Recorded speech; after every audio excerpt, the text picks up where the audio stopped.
Tait. Welcome to Tuesday Spark. It's about information, inspiration, and insight. Listen, I'm not trying to tell you what to think. I'm just trying to get you to think. So it only takes a spark in order to start a fire. So let's spark it up. Before we get started, make sure that you subscribe to my YouTube page. It's Dr. Lewis Tait Jr. And also you can subscribe to the Village Church DC. Please subscribe. It's free. And we also come on Twitter as well. So you can catch us at any time. So June is Black Music Month. So I want to talk about the name. What would you do without black music? Have you ever thought about if you didn't have black music? Think about if the world didn't have black music. And so, it started in 1979. Jimmy Carter sort of gave a decree that June would be Black Music Month.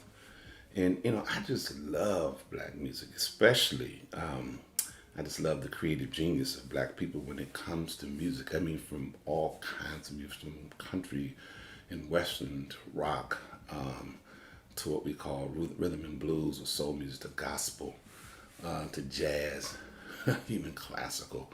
But it's something about when black people do music, and it's something about when I say black music in terms of our contribution to sort of music in general everywhere, particularly in this country. And of course, I thought about it, saying, music, how did we get so, I guess, feeling and so much into it? You think about call and response when you come out of the church.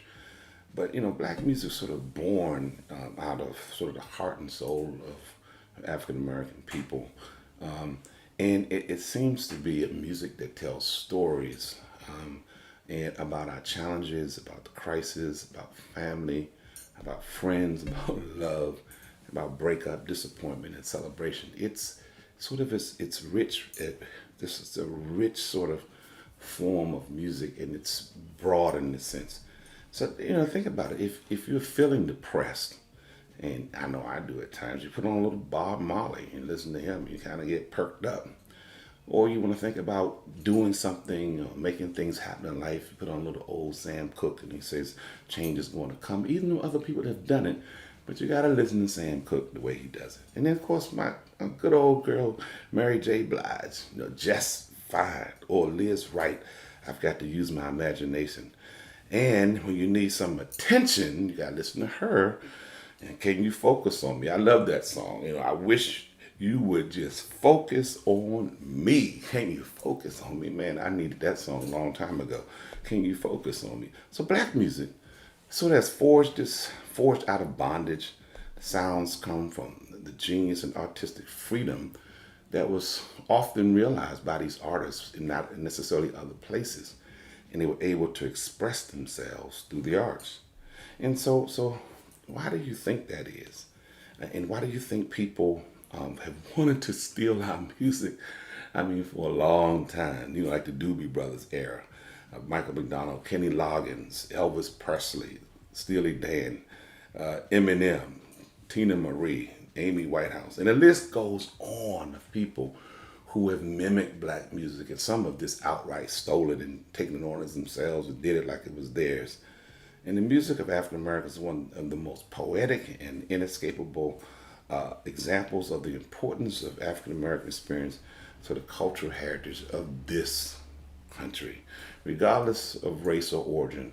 I mean, the importance of black music is something. You can go to Africa. I've been in Africa, and you will hear black music, and you can hear sort of our connection to there, some of the sounds that are there that are here, which tells you that we didn't lose everything during the Middle Passage. I love black music. And where did this music comes from somewhere down and deep, born out of these experiences that we've gone through. If you ever listen to the blues, and I started listening to some of it, and there's a guy named Clark that I listen to sometimes. He's a young cat, and you could hear some of that. Of course, we know about Muddy Waters and all these other people, and you hear them tell these stories about what it's like growing up, say in the Mississippi Delta or Alabama, or what it's like to be dealing with the harshness of life. And when you listen to black music, what do you think you are hearing when you listen to this music? How does it make you feel? And do you hear sometimes the sounds of protest? Some would say it is the sound of brick and mortar, literally for real. One writer said historically, black Americans have been amongst the primary influences of music, of the music culture. Genres that were born of black misery and triumph and endurance, protest and expression have changed the way the entire world sounds. But it's undeniable that many of these songs were and still are shaped by the fatigue of constant protest that comes with the black experience, particularly in America. But if you go to Great Britain or you go to these other places, sometimes you kind of hear that sound. You hear, you feel, you understand the very existence and the survival of black people in the United States of America is an act of resistance and rebellion, especially in the arts. That's why music has been so important. And do you hear those sounds of rebellion? Do you hear the sounds of resistance? Do you hear the sounds of joy, like Frankie Beverly and Mays that gave us joy and pain?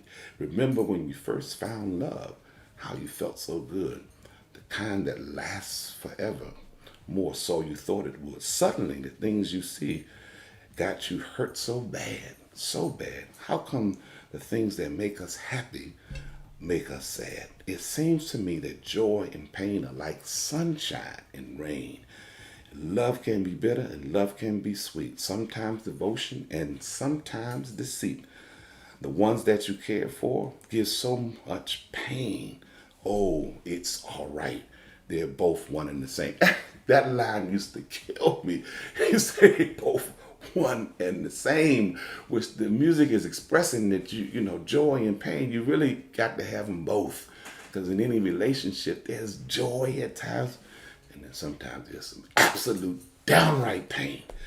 And so, as a son of an African American Pentecostal preacher, I remember being in church, and I used to play the drums, but I was in love with the Hammond organ because of the sound that it would produce. I mean, you didn't need to have a lot of instrumentations in the church. If you had a Hammond organ, you had a drum and perhaps a guitarist or maybe a bass guitar. Sometimes you didn't have that. You just had a Hammond and a drummer. Man, you're talking about the sounds that came about it. You're talking about how it seems when they started to play, and I love the Hammond organ players because they seem to conjure up the spirit. I mean, because folks, when they started playing, oh man, people would shout to a frenzy. They had a way of playing that, you know, it was almost magical. And even how they would accent the preaching, we call playing, you know, playing behind the preacher and all that kind of stuff. And it was magical. It was wonderful. So because I loved Hammond so much, I found this guy named Corey Henry, who's a beast on the Hammond. I mean, he's an absolute beast. He grew up in the church. He started playing about 4 or 5. I think his feet couldn't even touch the pedals. I think he made little business cards. He would go around playing funerals, and his mother used to take him around. And this dude is a beast. Right up out of the church, and he plays everything.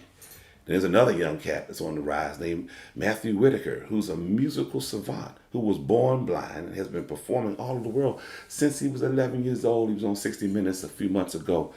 And his Hammond organ playing is lethal. And all of these guys play all the keyboards, but I love the Hammond. Jimmy Smith, though, is probably considered one of the greatest Hammond organ players of all time. He's an old school guy. But what does black music really say to you? Have you ever thought if there was no black music in the world, what kind of world it would be? Think about it. All of the people that you love to listen to and love to hear, we often talk about the Motown sound. What would happen if we hadn't heard of the Supremes or the Temptations or Stevie Wonder? All of these different artists in their music. James Brown is being sampled today by many rap artists. I mean, you think about that. What do you listen to when you need to get up for a game or get up to go to work in the morning?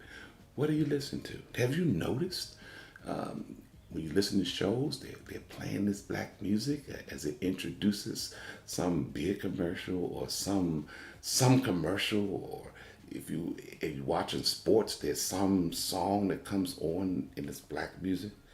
So how has black music influenced your life? That's what I want you to think about today. If you got an answer, give it to me. Have a good evening.